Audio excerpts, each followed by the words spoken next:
in Florida, there was an altercation. You may have seen it on social media. A lady had shot a man in a Walmart parking lot, and she was backing off, and she had her gun out, and she pointed it at him and told him to back off. And he walked around the cars following her, and she kept telling him, and she kept telling him, and she kept telling him, and she shot him once in the stomach. Do what? How many warnings? It wasn't super audible. Several. We're going to start this. Several.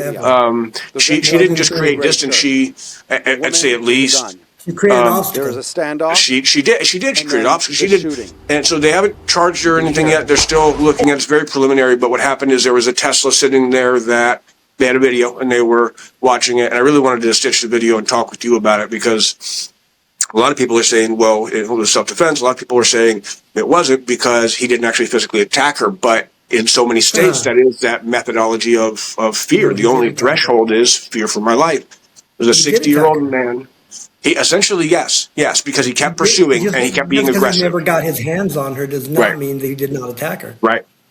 Yes, and so that was one of the things I wanted to mention is that in a lot of states, and this is why you got to kind of look at different states, but assault is just the verbal. It is just the presentation. It is just the show of force that I might, and that's all you need for that in that level of lethality. And this is a 60-year-old man who was significantly larger than her, at least over 200 pounds, and he was being aggressive, even though he was talking calmly, and it was over a parking spot. The whole thing.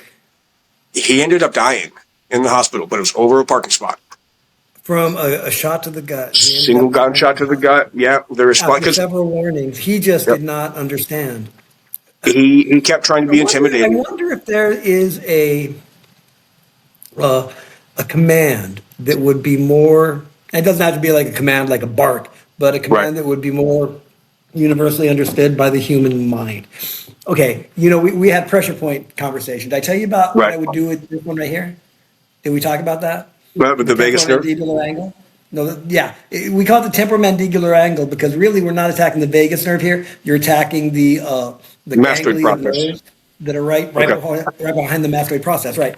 And so when I would do cop shops, I would always ask for when I would do the pressure point. It didn't have to be cops. Whenever I do pressure points, I'd ask for the biggest volunteer, strongest volunteer, and I would have them sit in a chair and hold the chair with both hands. And then I would get behind them, I would cut their chin, and I would place my thumb right in that point. And direction is everything in that point. Direction. You have to press right to the tip of the nose. You have to try to imagine you're taking a knitting needle, sticking it in here, but you want it to come out here. Not straight, but almost diagonal, right toward the tip of the nose. Right. And so I would cut the jaw, I would hand it there, and then I would say, do not stand up unless you absolutely have to. And then I would zap the point at the same time as I said, stand up, right? Really loud. And they would, 8 out of 10, just like statistics show, would immediately pop up. And a couple would hold because of the pain and knock it up. But then I would explain to them, it wasn't because of the pain that you did that. What happened in that moment, when you stimulate this ganglia of nerves, it causes, for lack of a better term, kind of a brainstem vibration. For a fraction of a second, in that flash, something that the brain hears in the language that it understands the best, it will believe came from itself. It's kind of the same effect of a post-hypnotic suggestion, except it's a real-time suggestion. So if you say, back off, let go, stand up, while you're zapping that point, there's a really good chance, there's an 80% chance that they're going to comply on some level. If there is some sort of, just like we used to be, do you remember fire, yell fire? Do they still teach that shit in self-defense classes? They used to say that when you were trying to run away from somebody, don't yell for help, yell fire. Yell fire. Because human nature being not wanting to help you definitely wants to protect its shit from getting burned. Yes. And so that kind of alpha to beta, we need to research if there's some kind of alpha to beta. What does everybody hear? Cupcakes, back off, whatever the fuck it is. Because, like you said, there is no audio. So we don't know how clear she was making that directive. If it's something like, don't do it, Fred, don't do it, Fred, don't do it, Fred, that's soft. Yep, exactly.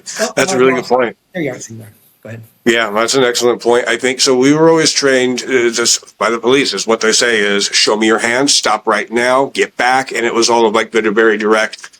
We did do a video once about that for Women's Self-Defense You Weekly must about also add in there, I will shoot.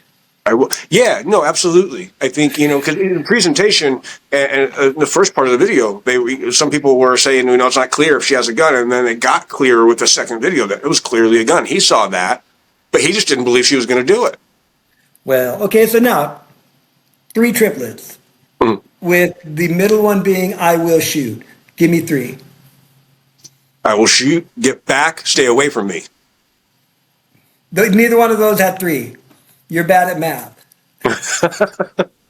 One had 2, one had 4. I didn't say give me a total of 6. Oh, you're saying words. I thought you were saying give me 3 in total with the thing. 3 in total, 3 in total, 3 in total. So in words, I think, if it were to be from I will shoot and there's just 2 more words, it would be get back. I think that they need exact directions. If I had to add a 4th, it would just be fuck. Back the fuck off. I will fucking shoot. But it doesn't have to be profanity. But Right. if we could, okay, I will shoot. Please stop there. I will shoot. I Right. will shoot. I don't know. Right. I think Like one of the George, things- all 3 times, bang. one of the things we always talked about when I was doing private security, and again, it was my father, so it was law enforcement, but one of the things they would always say is command presence is everything. That's like the first layer of like the continuum is your presence when you're walking up. Now that was specific for cops, but he said, if you're a male and your job there is security, it's to your principal and you have to get in between them and you have to be able to create the distance because they can't get to this guy. And he said that command presence and standing up squared, being very serious and making them believe. You have to sell that I will hurt you if I have to. And if you don't sell it, yeah, that's exactly. If we're not having that command presence, like you said, if you're saying friend, if he doesn't believe, then you're not really selling it. You have to make them believe, but I think, I don't know what the man was on. When he fell, he got hit, he fell, and he just laid there within walking distance. Then she's on the phone calling, and she's just kind of walking around him very, very close. And this is going to be the problem, I think, and one of the reasons I wanted to discuss it with you. Whenever we go through these things, specific with crime, it's distance. Absolutely call your prepaid legal services. I have a little card from USCCA. It tells us exactly what to say. But at that point, it says, now you need to stop, get them on the way, and you need to call us. And it will tell you exactly what to do. And let's qualify that. Let's qualify that real quick here. That needs to be their second call. Yeah.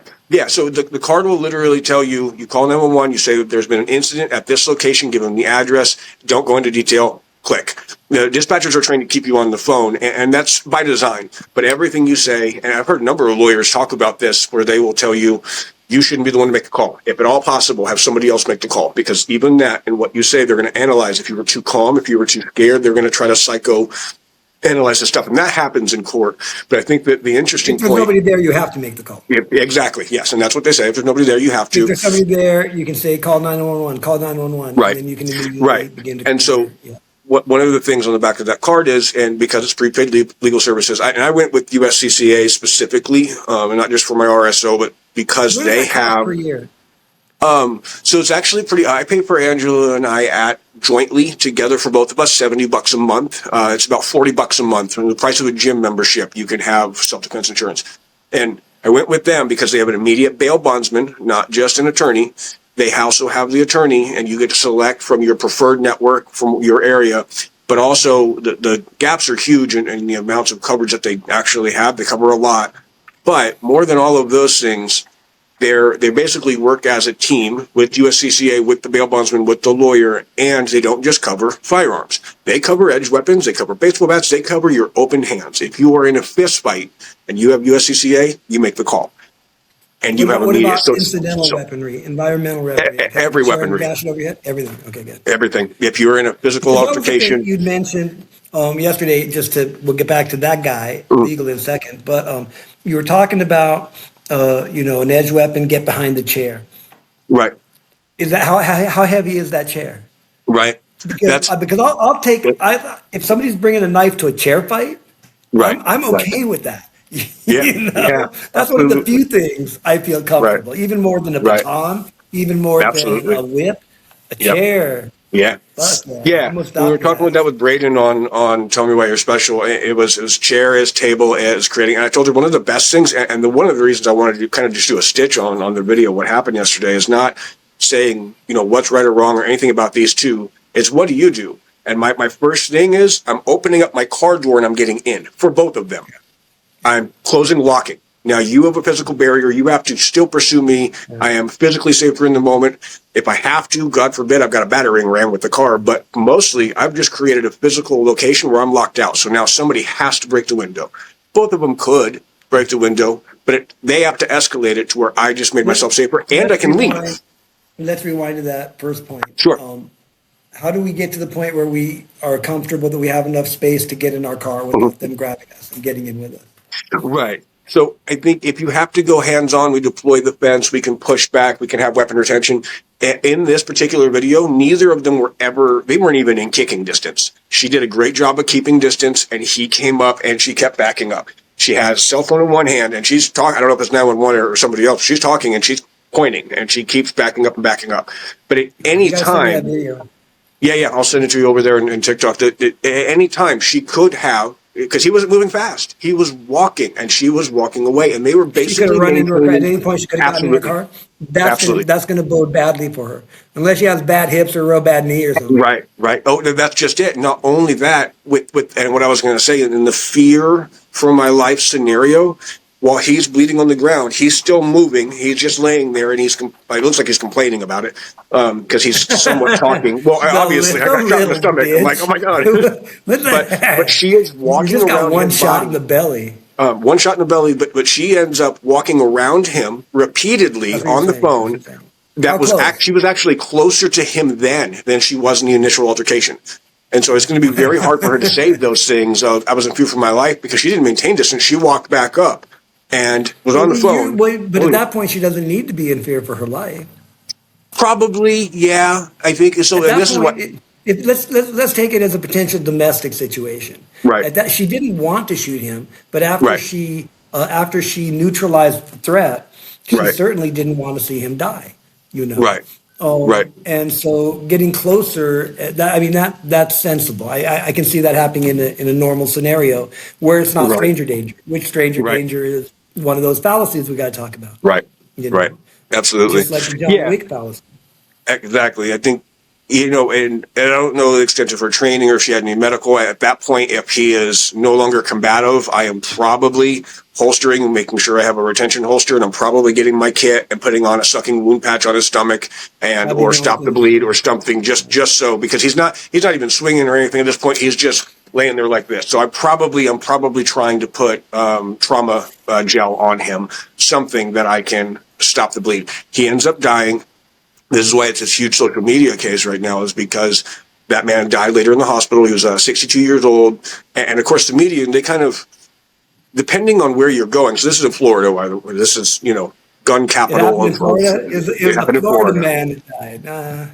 And so, and the firearms are just so huge there. But the interesting thing, and that's what I wanted to make the stitch of the video, because both of them, at any time, this was long enough. Nobody was rushing. Nobody was running. There was obvious an altercation. Both had over a parking spot, which means they both got out of the car. First mistake. Second mistake, not getting back in the car. Both sides. He and her, both of them, get back in the car. Lock the car. Just leave.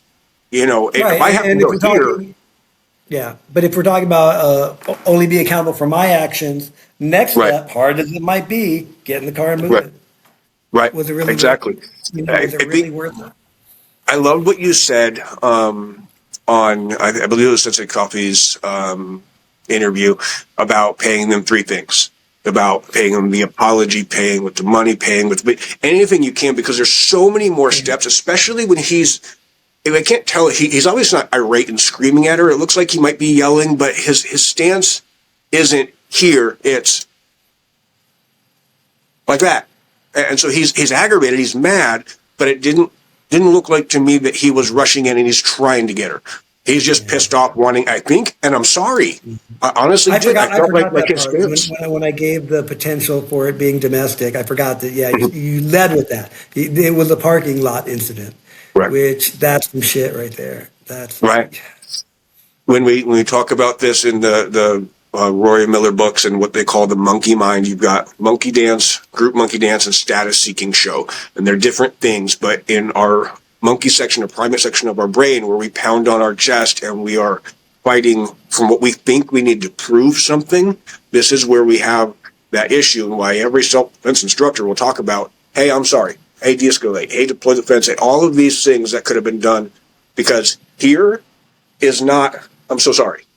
This is very different than, okay, I didn't mean to, my apologies. No matter who took whatever parking spot, both of them should have in that moment been sick, because both, even one said, I'm sorry, probably. I'm good. My legs are good. I might have gotten a shot in and said, you look like you don't walk as good as me anyway. But it would have said that as I was driving away. Right. Probably not. But yeah, to yield is to conquer. What is it? Right. Second axiom of every bully. An insult has never started a fight, but an ego. But an ego often has. Yeah. It's such a good point. And I think we've all been there in that road rage, but we didn't go into road rage. We were just mad. The jerk cut us off. And this is the part specifically with firearms that we have to say, you have a higher level of responsibility if you have a gun on you. I can't be screaming at the jerk in traffic because that's me escalating. I have to be like, hey, I'm so sorry, I didn't mean to. Anytime I get in construction zones or anytime I have to get over because there's a lane closure, first thing I do is I put up my hand like that just to say thank you to the person behind me. And if I think they don't see me, I roll down my window and I stick my hand out saying thank you. Yeah. And I do a wave every time, because sometimes they're going to be mad. If that guy follows me to my destination and gets out of the car, and number one, I think for people, if you see that kind of thing happening, lock the door, stay in the car. That's where you call the police. This guy's out of the car and he's yelling at me. Even if he's pounding on the window, you have to have something pretty serious on you to even be able to pop this off. You need one of those glass breakers to even be able to, you're not punching your way through a window. It's not like the Karate Kid where you just hit it. You might be able to. It does happen though. But it can happen, but you have to be it's an anomaly. You would have to be somebody of your expertise level to be able to go through that window. Most guys, even if they hit, and you see videos of it, they're pounding on it. They're not going through. I think, could you do it? Yes. But most people, and that's the thing is, if they pop out one of these and they break your window, okay, now you have a problem because they escalated it. And now an anecdote. Now an anecdote. Right. Chris Brawl, my buddy that you remind me of, my dearest beloved friend. He for the longest time he was in charge of Feeding Crane International, and so he would pick up Shifu Liu for all of his East Coast trips. And after 2 seasons of doing Feeding Crane, he was really excited because he was starting to hear the thunder in his chest. And he said he was at the airport waiting for Shifu Liu, and we had this technique called tearing chest. It's called tear chest right, tear chest left, double tearing chest. And he said he was sitting in his car just practicing tearing chests. And it's about a 4-inch movement. Yeah. And everything happens in here. And he broke that side window, shattered it with one mighty inchy. Right. What we say? The Feeding Crane Shifu calls it inchy power. You have inchy power. And he always said, oh man, a rock flew up on the freeway. And his wife said, you broke it, didn't you? But you're right. Yeah. But I would think that moment, as soon as he starts attempting to break my windshield, I have got to consider lethal force, because I can't back up. I'm not in the house. And once it shatters, I'm really challenged to his glass is flying and his arms coming in. And now, well, you were serious. That's too late. Right. As soon as you start approaching, you have to be prepared. Unholster, in my opinion. As soon as you look in your rear view and this guy starts stomping toward your car, now it's on the side right next to me. Ready for whatever. Right. Let me ask you this.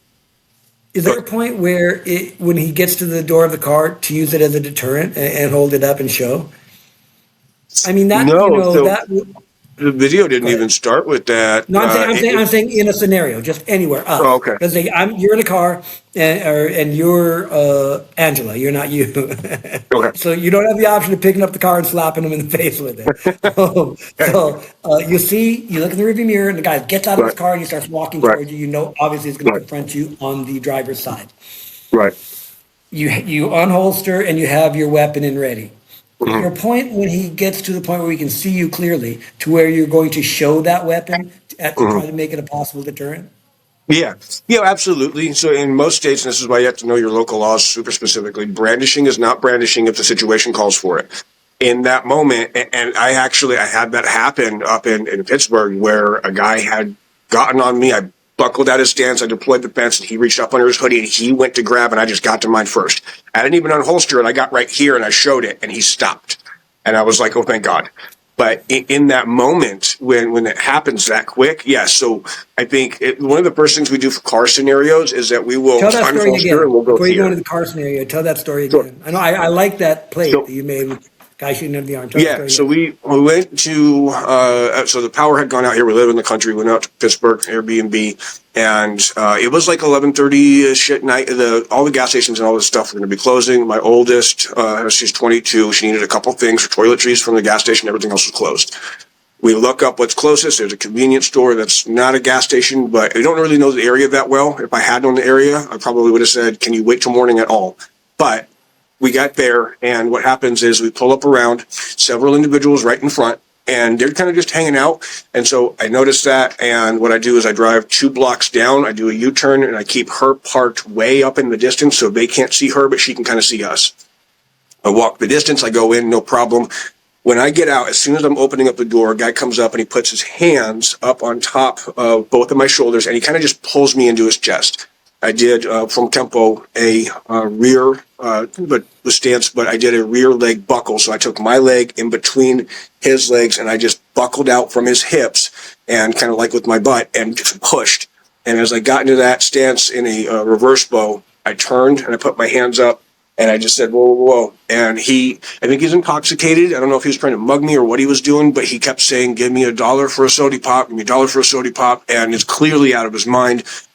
When I pushed off, I get up into the Apparently, street. you can't buy a soda pop for $1. Well, yeah, yes.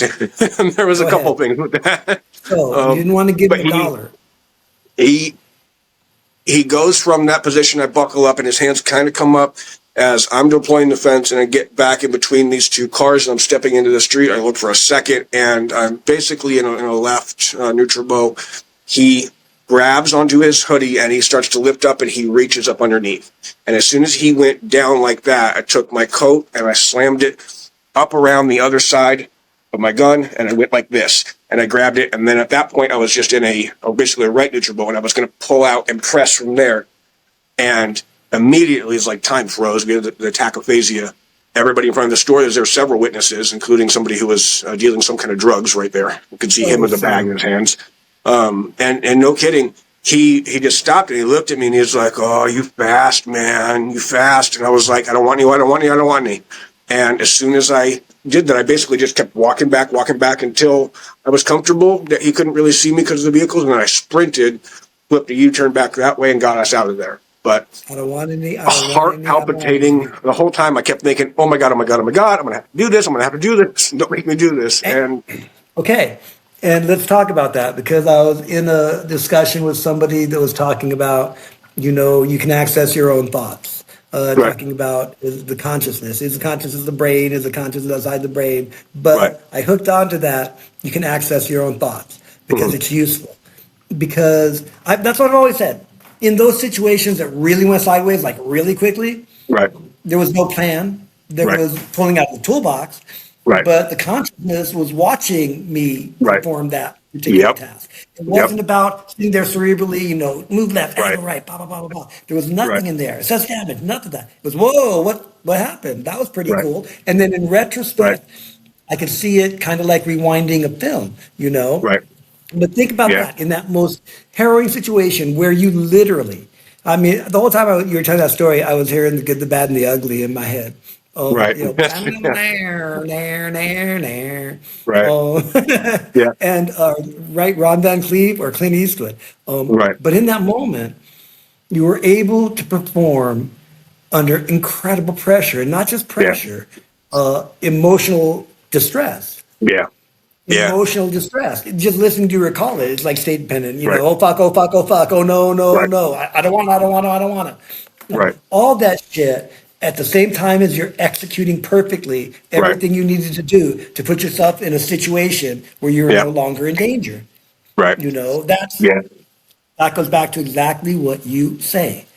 you're not going to rise to the occasion. Right. You're going to sink to your level of Of training. training. Right. And, yeah, exactly. The harder Yeah. you work, the luckier you get. Absolutely. And even a less obsessed shooter than you, Right. moving Right. a bit fast, man. Right.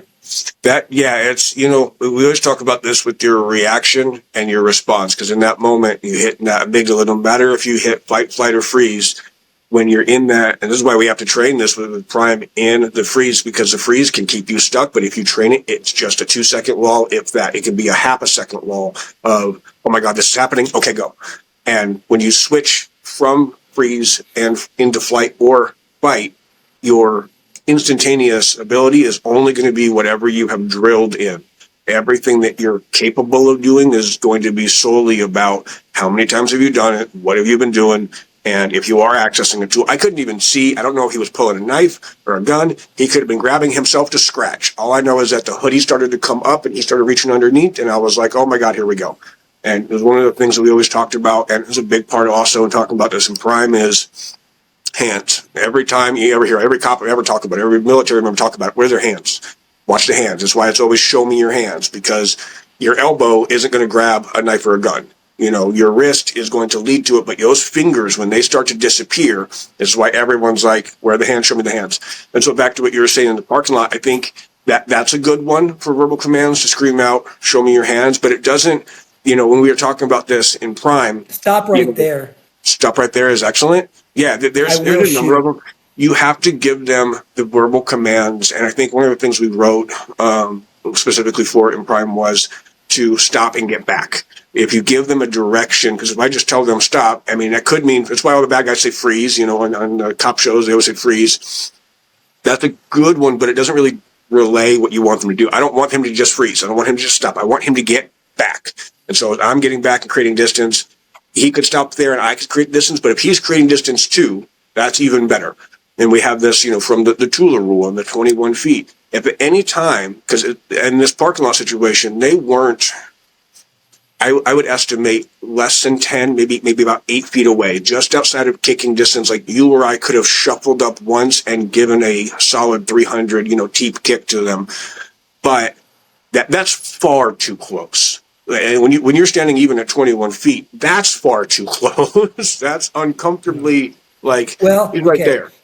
Let's discuss one of the dynamic variables. You said he's a 65-year-old man. Did he look spry enough to tackle her? He, Throw her in 60. the car or punch her?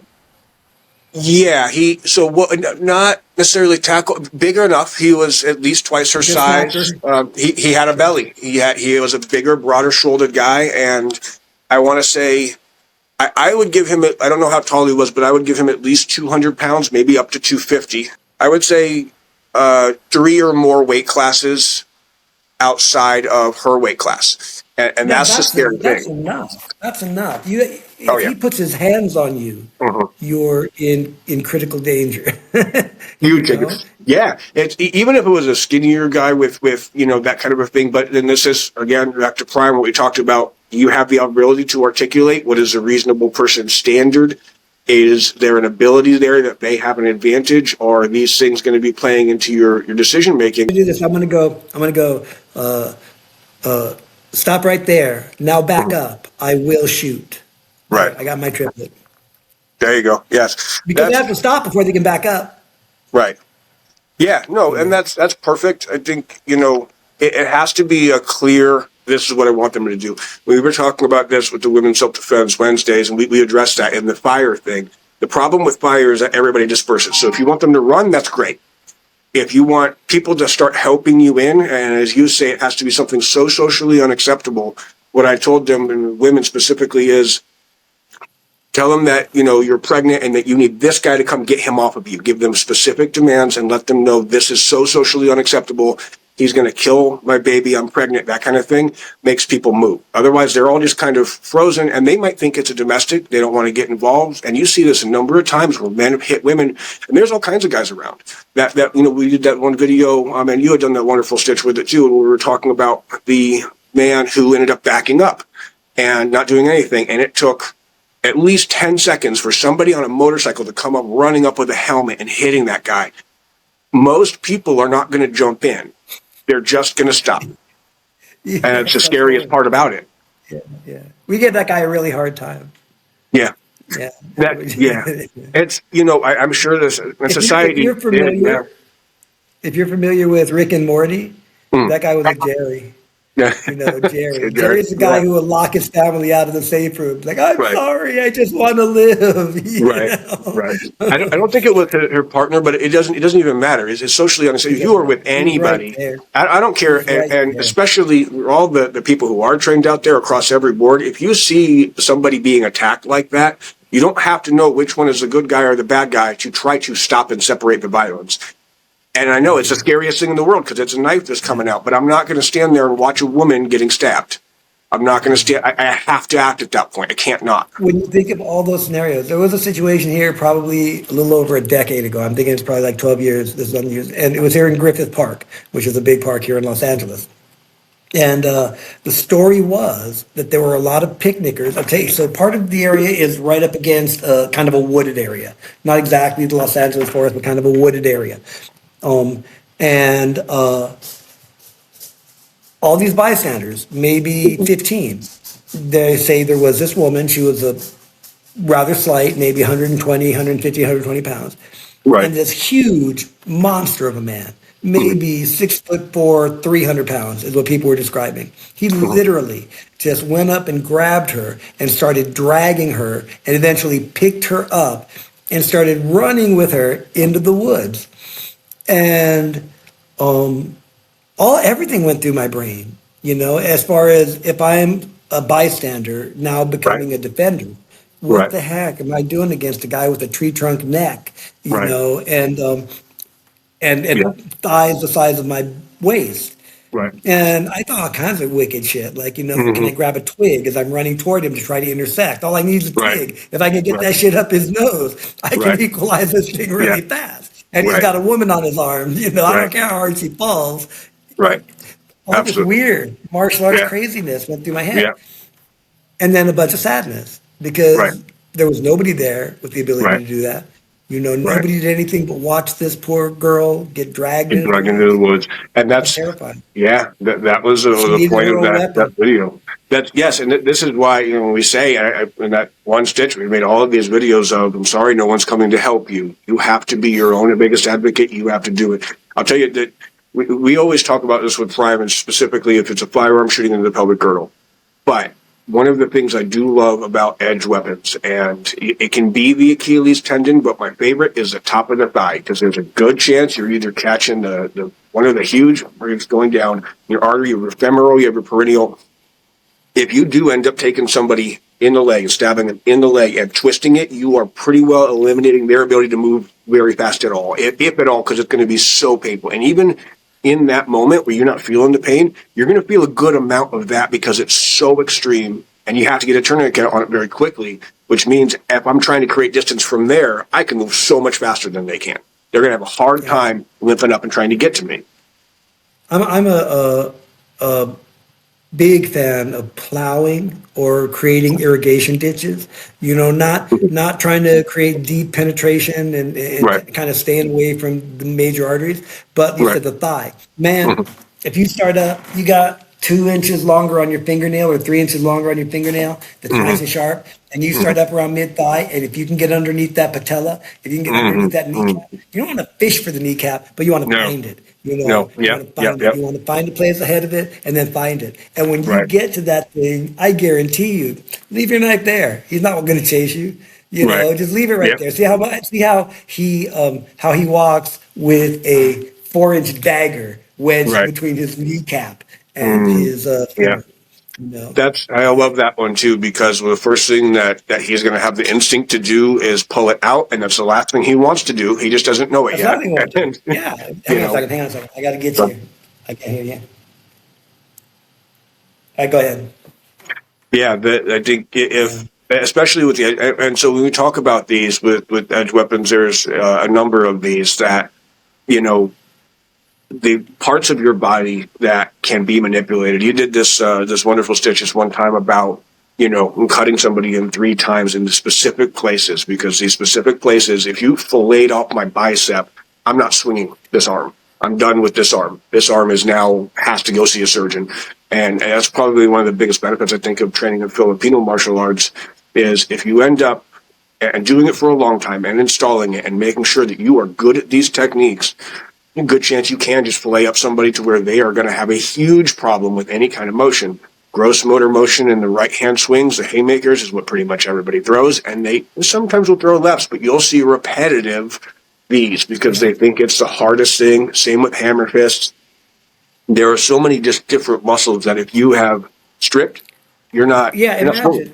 imagine if somebody has grabbed you and they're firing with the second hand, and Mm-hmm. all you've got is a tiny little chunk of metal to Mm-hmm. intercept every single one Oh, of those man. punches. Hell, every third of those punches. Yeah. It definitely is an equalizer. And it's a huge deterrent. Yes, because if every And you time I'm mentioned I'm about hitting, I'm getting cut, then yeah, I'm gonna be like, okay, hold on. I Yeah. was going to say, you mentioned, disarms. So we talked about disarms Right. yesterday Right. and how ineffective they are Mhm. Right. really Yeah. as a school of thought. Right. But I used to use that phrase as a mantra for taking their fucking arm, whether it's Right. breaking the elbow, whether it's Right. filleting the meat off the bone, whatever it Right. is. That weapon is going to become ineffective if the delivery system is Can't do it. destroyed, Exactly. you know? Yeah. No, A that's a warhead's huge nothing part. but a launching pad. Yeah, break Yeah. that elbow, break that shoulder, stomp on that hand, do anything. That's Right. why abanico, that fanning with the stick. Stay out of Right. range of that blade and just start whacking that wrist, whack that Right. wrist. And then when that Yeah. blade becomes dangerously close, whack that skull. Right. Yeah. I No. gave you every opportunity to drop that Right. shit, but now I'm going to have to Yeah. concuss your ass. You know? Absolutely. One of the things we like to talk about that with whether you've deployed your blade or not, and a lot of them have these little glass breakers. And even if I haven't done this, they have these with pocket sticks, can be a blunted weapon. But if I'm just taking it in and I just nail the shoulder right here, this is going to become so much harder to move, and he's not going to know. He might switch and try that. But most people aren't doing that. They're not training the left side equally. It's not that they can't, but it's going to become slower. It's going to become harder. And all of those, I know people will talk about this with things like PPCT and its effectiveness just going to be dependent on the individual because pain compliance isn't a reliant model always, especially if they're on something, we It's got a mostly problem. unreliable. But There's a very brief window where it's right, reliable. right, yeah, exactly. And when the as Instructor King says, the adrenal dump hits, and they're having that too, they're just not feeling it in the same way. They may experience auditory exclusion, they may experience tachyphagia. But your body can only move to do what your body can do. If you've taken away that ability to be able to function properly, and even in unarmed, as you said, if I can get to the point where I get to the wrist and the elbow and I can snap that, even if I'm not fully breaking it, I'm hyperextending it. And I can tell you from having an injury, it is difficult, even with like a How hairline close are we factor to the to ice move. bucket? So as soon as we get back, I am on basically light duty. I don't have to wear the sling as much. I'm just trying to, keep it wrapped up. I put a Did you new have dressing X-rays? on it. No, I didn't go into the one thing. They've got Good they've got martial a artist. DVD. But yes, I was talking with Chris about that too, and he was talking about recovering, and he hadn't gone to the doctor. He's just nursing it, and I'm like, yeah, we nurse it. So I'll be back to weightlifting and then doing the ice bucket thing here soon. I'm thinking probably doing it towards the end of 2 weeks from now. I kind of want to do it now, but it is my right hand, my shooting hand, so I could do it with my left, but I want to be, getting the reps in and kind of going back and forth. Speaking of which, I saw a fantastic drill where people were firing and then changing on grip and pressing out and doing non-dominant to switch back in the drill, and I thought That's that a was a good really drill. interesting transition. That's a good drill. The thing about the ice bucket is it has to be a strong arm. Mhm. The only thing that should change is the adrenal dump, because Right. that's the first Yeah. test, and everything else can be just assumed. If it was this Yeah. hard to maintain focus through the process with my Right. dominant hand, Right. imagine how much harder it would Right. be. Yeah, Yeah. absolutely. This is why we talk about this with the A zone. You're a bigger target here. When people discuss this and being in a bladed stance or what they call weaver, it's because, you're a smaller target this way. Interestingly enough, though, there's always there's a downside and an upside to each type of thing. We were talking with this with Christian and Haymakers, and he was talking about that. He's an instructor as well. If I am sideways and they get me and they're shooting me, they can go through both lungs. That's also a problem. So most cops will train from here because their plate carrier is here. if you're going to be going through, it's not going to be on the side. It's going to be on the chest, and this is what usually saves their lives if they have a bulletproof, jacket on. But And so much goes on in there. I was so naive back, like way back. I told you about Otto Schmidt getting shot in Stockton by one of his students. That was probably 86, maybe 85 or 86 of the previous century.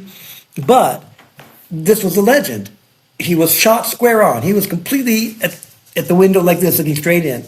The bullet hit him. He spun, and the bullet went out his shoulder. Literally, it came out like almost the very center between his bicep and his tricep. And wow, his wife is telling the story because she knows this. Well, they all knew it after he went to the doctor, but she knew this because as soon as he turned around and started running, it was like a fountain.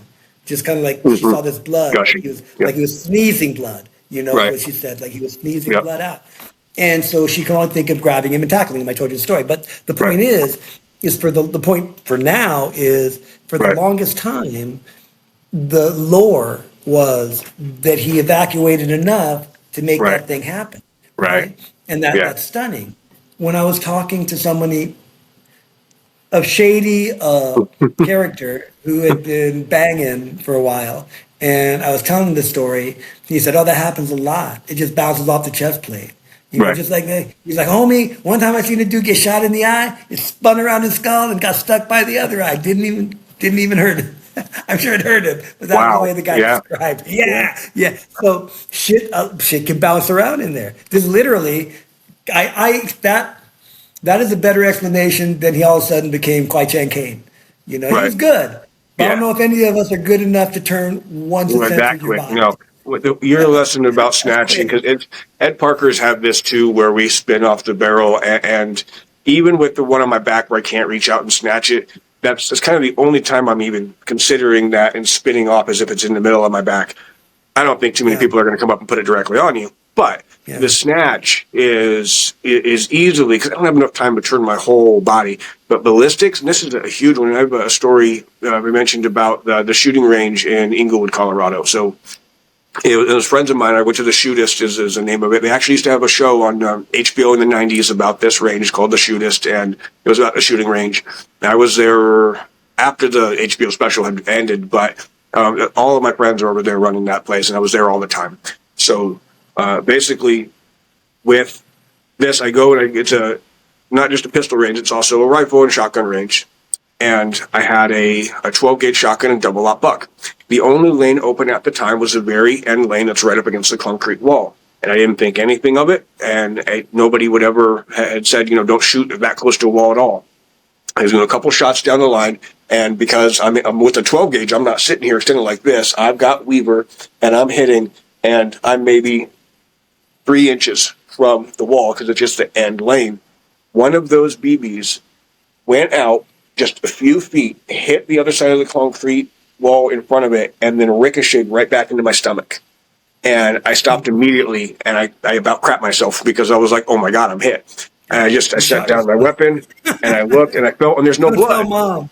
Yeah, Yeah. so I went over to the RSO, and I said, can you check the tape? Can you help me look to see I'm not bleeding or anything? And he, they probably actually gave me a whole bunch of free passes for that. But I told them, You think? yeah.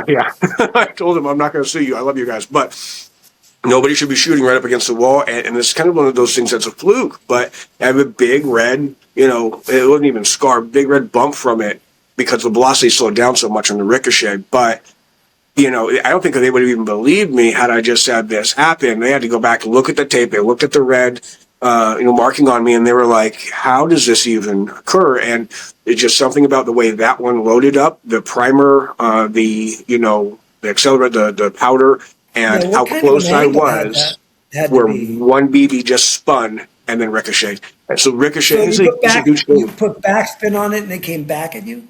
No, I fired it exactly normal. I fired it Well, I from know, but Weaver. I mean, you can't intentionally do that. No, But no, how? right. Okay, did it hit the wall in front of you or the wall to the side of Walls you? to the And then side of me, the side of yeah. me. So how did it come back? I don't know. It went out, and I wouldn't have believed it if I hadn't gotten hit either. But it went forward because double aught buck is a whole bunch of bigger BBs. So Yeah, it's just yeah, one yeah. of the BBs. But all those BBs went out except for one that hit and put backspin. And I was thinking about that for a while, in how we play in billiards and when you're shooting pool, how if you go below the equator, you can make backspin happen. And all I kept thinking was, I don't know how, and I had fired there several other shots, never had an issue. And so we just made the rule at the range. Anybody who's shooting shotgun gets away from the wall. That's it. Yeah. And so you don't have the ricochet possibility. It might have just hit an irregularity on the wall, like a bump in the road, right. Like a brick sticking out or something. Right. Or, when those things come out, they might make each other spin some. I mean, they're exploding real close. They had to go look at the tape to see because they thought I was pointing it at the wall. And they looked back at the videotape and said, "It's a range. It's public range. They video and everything." And they were like, "You didn't do anything wrong. This one BB just came and hit." And thankfully, it was safe. But this is, and so you talk about this going up around the head. You didn't have the wherewithal about yourself. You didn't have the wherewithal about yourself to ask for a copy of that tape, did you? No.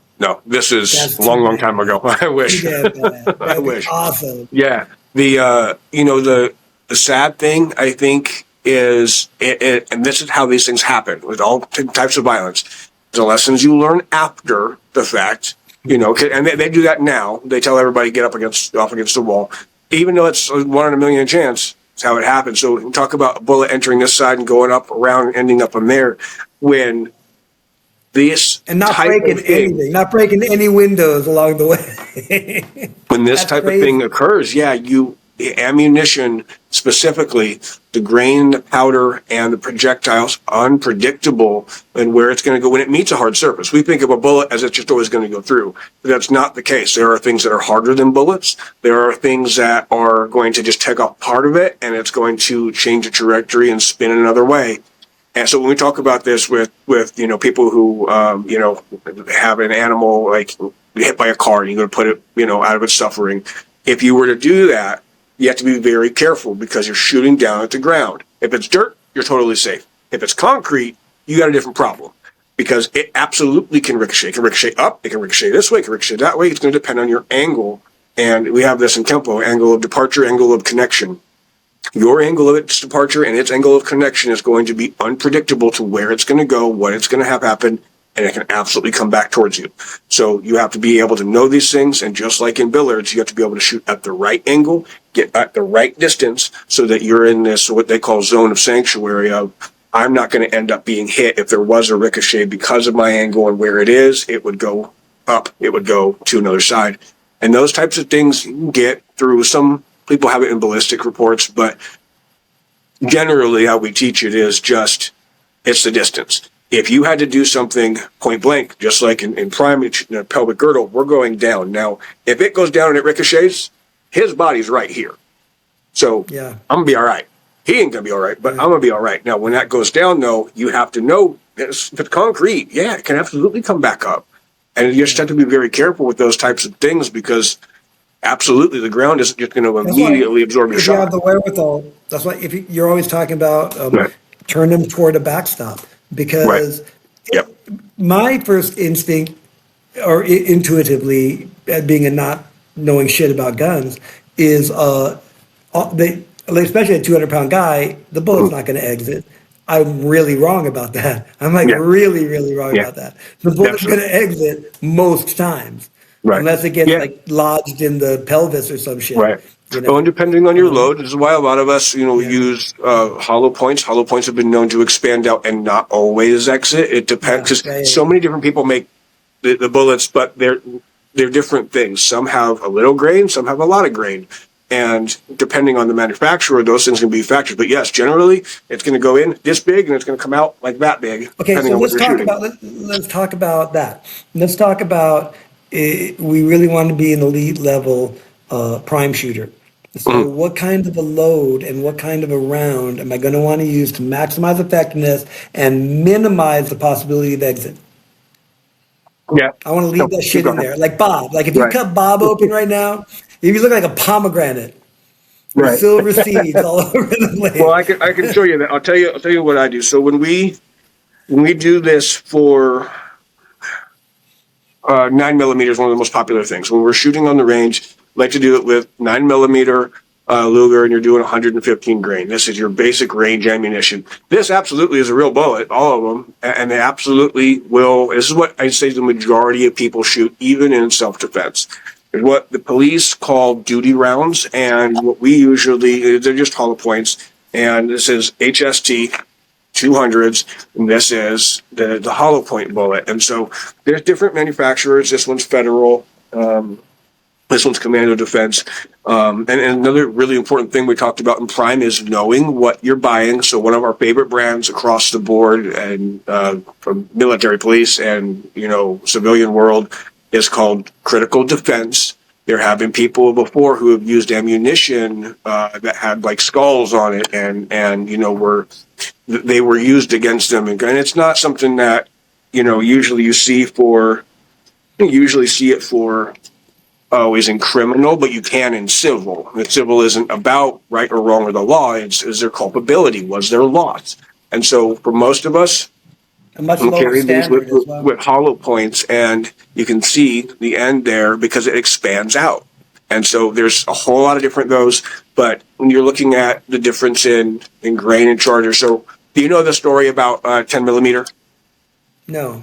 So back, I believe it was the 80s, there was a number of issues with shooting, and and back from when actually out in California they had this issue. There was a 44 minutes documentary where the guys were in like full armor. They had to have cops go into a rifle store to be able to even get ammunition and firearms that could penetrate and stop the guy because their 9 millimeters weren't working.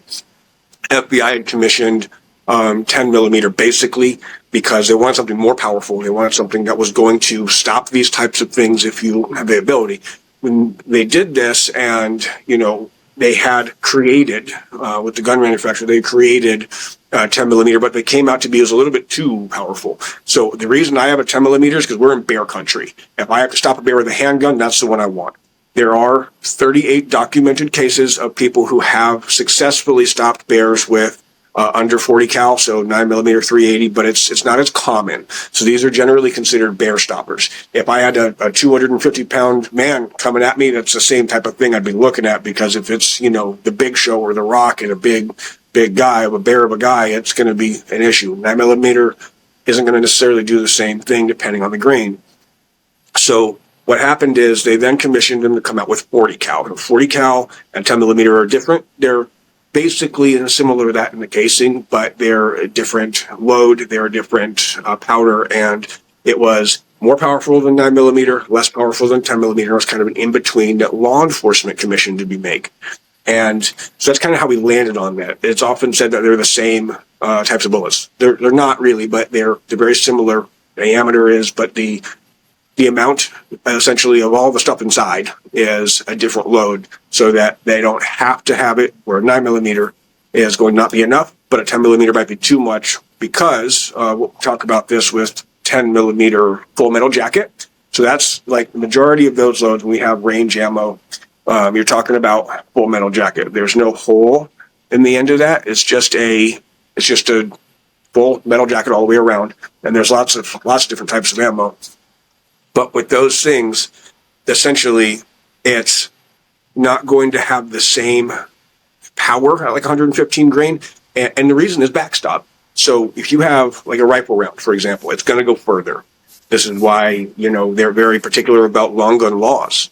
Rifle rounds 223.556 are going to be a different thing.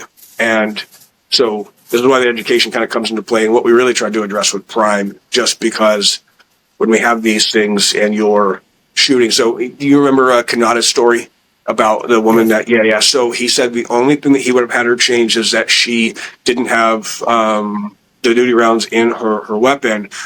She had target loads, which were a little bit less. So every bit as loud. It was a 22, every bit as loud. But it was one of the reasons why that gentleman largely survived, is it was for paper targets. It wasn't for even full metal jacket where it would stop somebody. Doesn't it seem like, or intuitively, as I would say, it seems like for bad breath range defense, you would want a hollow point with a low load. Yeah, Doesn't have to go very far to get inside. Right. And we don't want it to leave once it's there. Right. So would that be accurate? Yeah, so they actually make specific rounds for that too. There are tumblers, which what it does is essentially once it penetrates, and that's not the hollow points, but once it That's a penetrates, cross top. it's yeah. So they get inside, and this is how a 22 kills people. It doesn't kill people by going through; it goes into bounces around their internal organs. Yeah. Yeah, yeah, I remember when that came out. I mean, I remember, well, at least when I first found out about it, when they were Yeah. talking about it's the tumbler, the crosstop. They said 'cause Right. it didn't have a hollow point, but it had an Right. X, Right. cut into the Yep. so that as soon as it hit, it was still Yes. tumbling inside. Yep. And that's going to do maximum damage Yep. and minimum collateral damage Right. because it's probably not going to leave the body. Right. It may not. Yeah. Would So that? it depends on if it's coming up and hitting bones. The amount of resistance you hit, if you're just going straight through intestines and you're not catching any ribs, maybe, maybe not. It might catch back of the spine. But these things are fairly.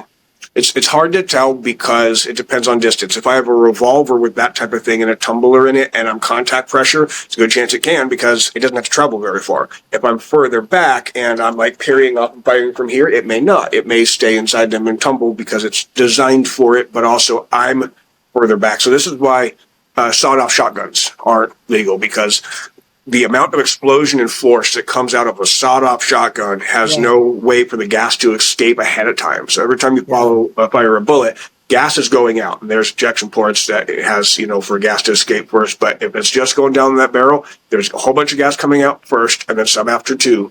And depending on what you're firing, is going to be dependent on how much of that comes out. I'm glad you brought that up because got to go here pretty quick. But I wanted to ask you to call fact or cap in the vernacular on Sure. this story. Now, this story from when I was in the Navy, Okay. probably from about 1980, and I knew a guy. He wasn't a friend, but we met under shady. We were both sailors, and we were talking. And he was a heavy set guy, and he pulled up his shirt, and his stomach was obviously had a plastic cap over it. It was like 2/3 of his stomach were covered with. It kind of looked like the Phantom of the Opera. If you can imagine, it was a plastic shielding over a part of his abdomen. Okay. And he explained that he'd been shot in the stomach with a sawed-off shotgun by his best friend because he fucked his best friend's wife. Ooh. And he said he was sitting now I'm getting to the important part of the story. He said he was sitting at a bar, just like we were that day. And he said his best friend came up, sat down to him, stuck it right into his gut, pushed it into his gut, and said, "I got to kill you," and shot him. He said he heard a loud bang, and he felt his back hit the wall. The back of his head hit the wall. And that was the last thing he remembered, so he woke up in the hospital. Now, this is the Right. part that's pertinent. This is the part I want you to verify or, tell me it's bullshit. The doctor told him that he was lucky, and his guts were all fucked up. This guy had Okay. shit in the bag. Yeah. He was dying. Colostomy bag, yep. He was still alive. But Right. the doctor told him that he was lucky that his friend had shoved it into his gut because if he'd shot him from about 4 inches away, he would have cut him in half. Fact. Is that true or false? Yes. That's Yeah. true. Okay. Yeah. Why? When your contact pressure, you don't have the same distance. So they call it point blank, right? You put a gun right up somebody's point blank. When it's going through him, he's only got this. If you turn sideways, you're only, this big. And so the explosion of force that's coming out is going to be smaller at first and then expand. And so if I'm further back, you're not getting hit with this and then it's going through you. You're getting hit with this right here and it's coming like that. So could it, I don't know about completely in half. It would have Yeah, taken out yeah, everything. metaphor, Yes. right. You would. Totally, yeah. If you ever seen, there's pictures of guys who had unfortunately taken their own life with a shotgun and their head is gone. They have a neck and a torso. That's it, absolutely because of the power, depending on what you get. I'm imagining probably double up buck. It's like the most popular thing because it's made to take down a several 100-pound, adult deer. Like those things can get really, really big and really heavy. They're not like slugs and they're not like birdshot. So depending on the load, yeah, most certainly because you're getting hit with a wave that's out here instead of it starts in and then takes you out. Wow. Wow. I have had the misfortune of seeing brains on the wall, and I didn't Sorry. see the head or the body, but I can't imagine there was much of a head left. I was doing Right. security. My daughter, so it's 35 years ago because my daughter was just real little. And I got a call about 2 o'clock in the morning. Lady said I was talking to my husband. She lives in apartment so and so, my ex-husband, and he seems really distraught. And I heard a loud bang, and I'm really afraid.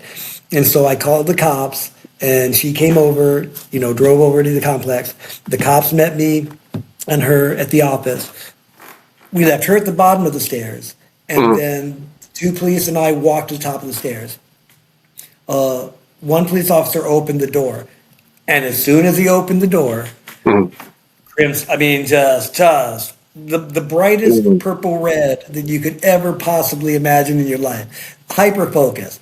Boom. That's bizarre. But immediately, I didn't enter. But immediately I turned around and grabbed the wife and the daughter and took them to the office for coffee. I didn't tell them anything. I just, immediately that was my job. We're going. But yes, a shotgun would take your head off, and somebody else's head off. I got kind of the willies when you talked about the bullet hitting the spine. We should try to avoid the spine. Is it practical to say, let's keep the angle to the point where we're shooting into the girdle, we're shooting into the pelvis, we're shooting into the hip socket? Because if you hit the spine, you paralyze somebody for the rest of their life. I think there are too many variables between height. Yeah. It's hard to be able to say. And also it's, one of the things the cops always had a problem with the shoot him in the leg argument is that they're a moving target, and it's extremely, maybe if they're standing still, but then if they're standing still applying verbal commands, then you don't shoot.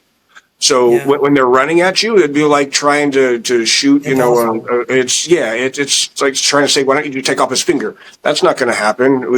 You're going to have to try to shoot wherever you can. What we talk about in martial arts all the time, available target. Trying to elbow his head, but end up elbowing his chest. Why? Because he's moving. So, I think, yes, also, I think there's also a good amount of psychological. One thing I love about this, if you point a firearm at a man's junk, he is going to shit himself. I know the second that I see from here to there, I'm going to be like, whoa, don't take that off. Yeah. And I think the other video of the two gentlemen on the street where he brandishes it right at the largest target and it immediately lowers to shoot. As soon as it becomes clear that verbal commands are not going to be effective, he lowers it and shoots one time into the belly. One time into the belly. And that's, the only thing in that situation, I can't wait to see that video. If you render help, that definitely plays well for you. That definitely shows intention. It shows that you weren't being malicious. It shows that you weren't attempting to injure, but only defending your life. And once the threat was over, it shows that you had compassion or whatever. You understood, the gravity of the injury. I think that's critical. I think you have to, define for you whether or not it's safe to. You have to decide whether or not it's safe to. What do? You throw a rock at their head? Do you just? I like to carry zip ties so we can go up and take their hands behind their back, zip tie them up, and then I can help them. That's great. I would probably, I would approach it verbally. I would say, I'm going to help you now. I'm laying down my gun. I'm going to help you now. If you move at all, blah, blah, blah, blah, blah. I want to help you not die. Okay. Let's switch. Let's change our relationship at this point. And if you get compliance, you got to go in. If there's how psychotic is a person? If you go, that's a movie where you're going to help them and they grab you and continue to try to kill you while they're bleeding out. At that point, stick a finger in the hole. They'll know. No, that's a good point. There's a lot of things, and this is why I think when we do the stitches of those videos, we have to talk about that. We can't backseat drive violence in court quarterback like the guys who are on the bar stool watching the UFC thinking, I'd pull up a Kimura.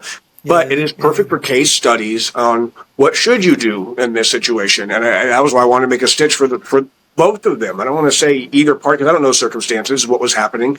That man, if that woman had gotten his daughter lured into her car and locked the door, you're down. I'm approaching too. I won't stop approaching because you've just kidnapped my child. We don't know the circumstance. But I'll say this, if it's just over a parking spot, and that's true, both of them needed to back up and get back in their vehicle. The store, whatever you were going for, wasn't worth it. You can go back later. You can go to a different store. Everything about this situation needed to be exit on both sides. Okay, Okay, but this, okay, so I really said I wanted to go, but now you Right. just opened up that new Yep. 5 minute topic. Um, um, um, had she applied, they both of them should have, both of them would have, could have, should have, and did, or four different things, and only one of them matters. Right. Had she applied your logic, your reasoning, your Mhm. mantra that I have a weapon, Right. my standard of decorum is higher than anybody's. Right. If she had applied that principle, she'd have gotten in her freaking car and she'd have Right. drove into another spot because Right. she had a weapon. Right. And maybe legally, that's Mhm. not going to factor into it Right. because she had the right to take a spot. Right. But by your Yeah. handgun morality, Yeah. she would have simply, as a prime graduate, Right. she would have gotten back in her car and she 100%. would have left. She would Absolutely. have yielded Yep. because she knew she had a weapon and she Right. knew that there was a potential. And yeah, yeah, Yeah, I don't think she they doesn't had an have altercation in the responsibility first for that. place. Right. No, I don't think she'd had an No, altercation in the exactly, first place because exactly. I wouldn't have even had to get out of the car. If I know that that's going Exactly. on when he's getting out, I'm staying and I'm watching for a second. I'm watching for 2 seconds. And I would tell them, And then especially we go live on our phone so that we have immediate documentation. You know, I'm sitting there trying not only to create documentation, but space and maintain it. And then, yeah, if and he's if I walking know out he with me, wants a parking space, I'm yeah, backing out we'll let him have a damn space. immediately. Well, Yeah. while Right. all of that is happening, you know, Right. because that's the higher level responsibility that you Right. have, biatch, as a Right. gun owner. Yeah. You knew you Absolutely. had that weapon. You knew you had that Absolutely. power. Right. So yeah, that's and Yeah. and then she could. There's so many, like you said, there's so many places where that could have changed. Right. If she said, "You know what, sir? I apologize. I'm sorry." You got a gun. You I need know. to do shit like that. You Right. need to take the high road. You need to apologize for things you didn't do. You need to do everything in your power to avoid having to defend yourself against a situation that you could have Yeah. avoided in the first place. Right. Right. Yeah. That's kind of what I love about your handgun mentality. You didn't just pick up the gun. You didn't just take the training. You Right. took total responsibility. Right. You took Yeah. total responsibility. Yeah. Airbags, seatbelt, Right. third restraint mechanism, all Right. that stuff.